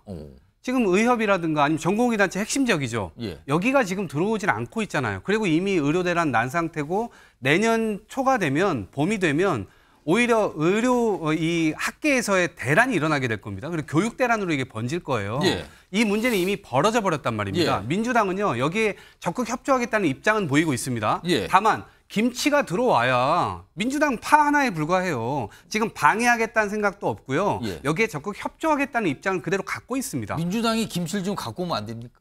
저희들도 만나고 노력을 예. 한다는 소식들을 계속 언론을 통해서 국민들께서도 보실 텐데요. 예. 국정의 무한 책임은 결국엔 정부입니다. 보건복지부나 아니면 여당 여기에서 나와야 되는데 지금 박단 전공의협의회 대표 같은 경우는 이제라도 한동훈 대표 입장을 밝혀라 이렇게 얘기를 하고 있습니다. 그러니까 본인들이 얘기했던 7대 요구 조건도 있었고 그다음에 정치적으로 이것들을 해결하기 위해서 대통령실이 저렇게 한 치의 양보도 없는 상황에서 가는데 이 부분에 대해서 어떻게 할 거냐 이 질문 계속 하고 있는 거거든요.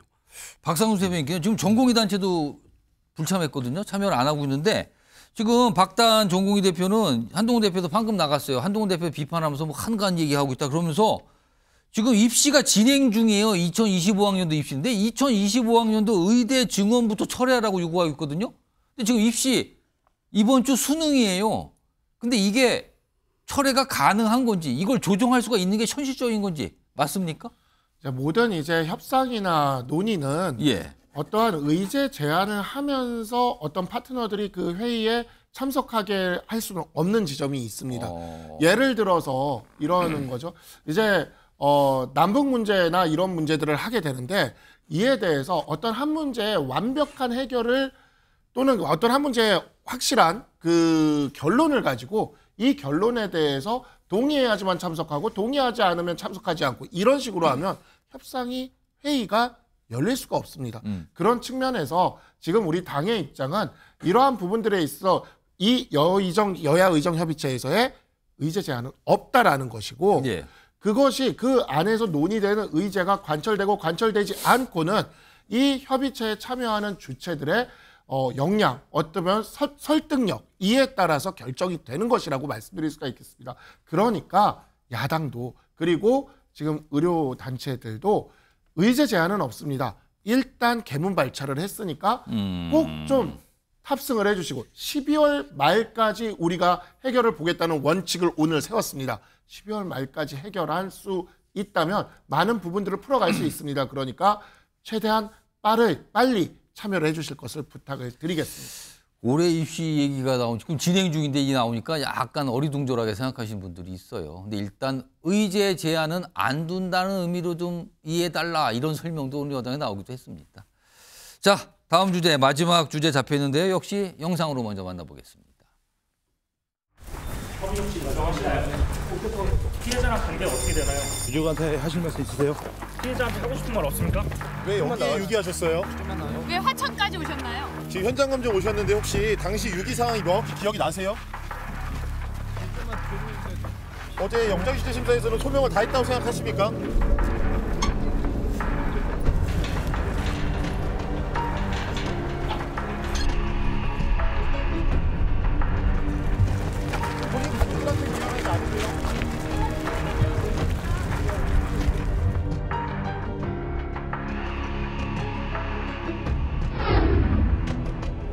자, 시신에선 군장교 이거 발칵했죠. 깜짝 놀랐습니다. 너무나 좀 잔인한 거였었는데 이 군 장교가 피의자였는데 신상공개 취소 소송을 냈거든요. 근데 법원이 오늘 판단을 했습니다. 화면 보겠습니다. 자막으로 나갑니다. 소송을 했지만요. 법원은 시신에선 육군장교 신상공개 집행정지 신청을 기각했습니다. 기각입니다. 하나 더 있습니다. 보시면요. 13일쯤에 신상 정보 공개 가능할 듯하다. 요건데 요 얘기부터 해보죠. 일단 이경규 변호사. 예.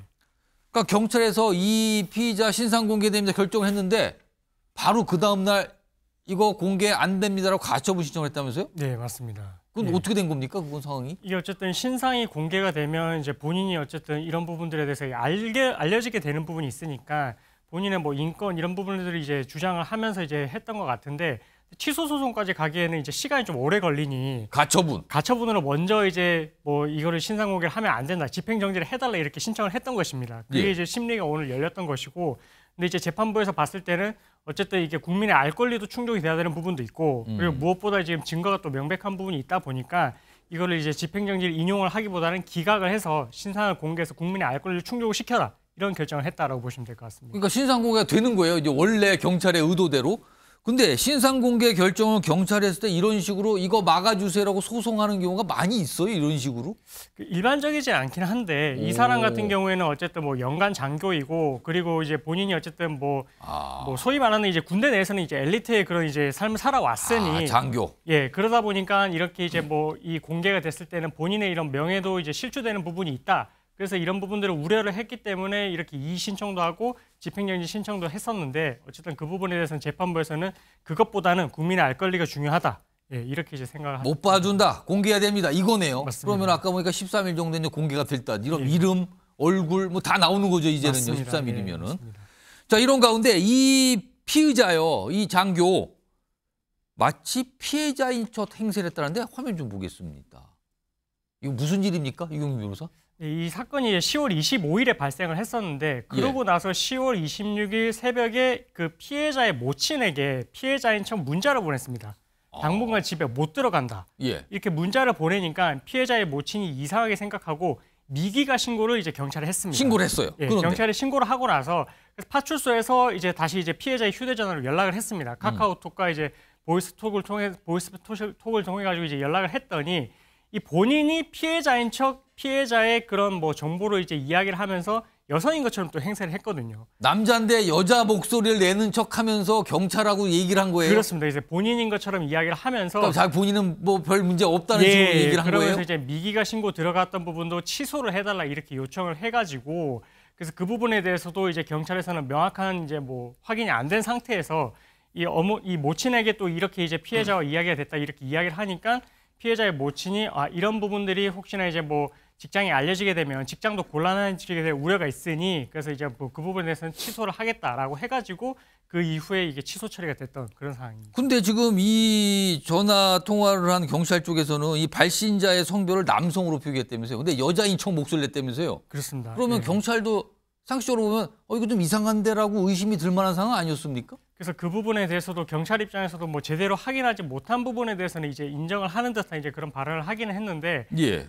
어쨌든 이제 그때 당시에 발화자가 남성이라는 부분은 확인이 됐었거든요. 그렇죠. 남성이라고 표기를 했다면서요. 예, 그랬으면은 더더욱 이제 뭐 가서 이제 확인을 하고 정말로 이제 피해자가 이제 여성의 신분으로서 그렇게 했던 게 맞는지 이런 부분도 확인을 했어야 되는데 살짝 놓친 걸까요? 그런 부분에 뭘까요, 대해서는 이거는? 좀 제대로 확인이 되지 않은 부분이 있고 그리고 이제 피해자의 모친에게 이야기를 했을 때 피해자의 모친도 어쨌든 이걸 정확하게 확인을 하려면 직장에 공문을 보내서 또 확인을 해야 된다라고 하니까 이런 부분이 또 혹시나 피해자한테 또 불이익으로 갈까 뭐 이런 부분도 또 좀 우려를 했을 수도 있는 것 같거든요.